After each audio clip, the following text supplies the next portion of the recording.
You need to build companies that create value. So I think that many of the people, fundamentally, lose sense that you're building a company for valuation. Return on capital is more important than capital. They forget that. A lot of emphasis and romance attached to valuations. I think that, to me, is not correct. Because, for the last 20 plus years, I have been with the startup ecosystem. And for the first 13 years of that 20 years, I have spent my time looking inwards and building the company that I was a part of.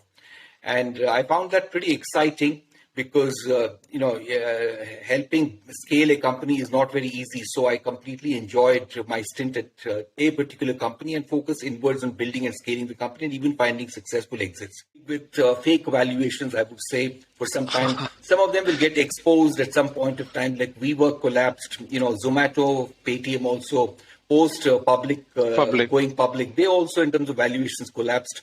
So all of this, I think, is par for the course. Clearly realize that, startups, and technology will be the way India will be solving many of its wicked and seemingly unsolvable problems.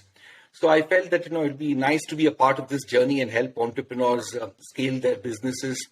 And our intention is to touch, the entire spectrum of entrepreneurship. While we understand the typical VC-funded ecosystem, well, VC-funded startups and their journeys very well, we also believe that, India's tryst with destiny will never be met unless we solve some of its very deep-rooted social problems to touch the lives of micro, small, medium enterprises, because they are the real job creators in India.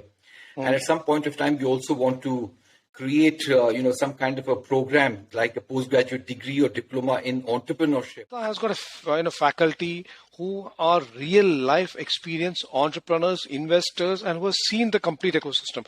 So do you think you can have such kind of a relationship with the existing institutions and Artha? Idea of entrepreneurship is relevant even in larger companies, because larger companies also need to stay relevant to customers, need to operate in a very agile way, because otherwise if they don't, they will get disrupted by somebody.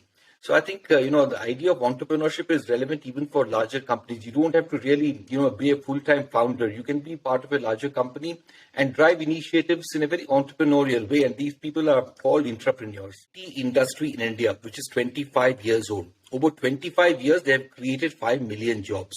So in 25 years, they've created 5 million jobs, whereas India needs 17 million jobs in 1 year. 1 year. So in 1 year, we need to create 17 million jobs, and this industry created 0.2 million jobs only per year on an average. Because startup, for me, I think so, is an over-marketed terminology, whereas bootstrapping is an under-marketed terminology. So when somebody is talking about startups, I think at the same time, you should be talking of bootstrapping also.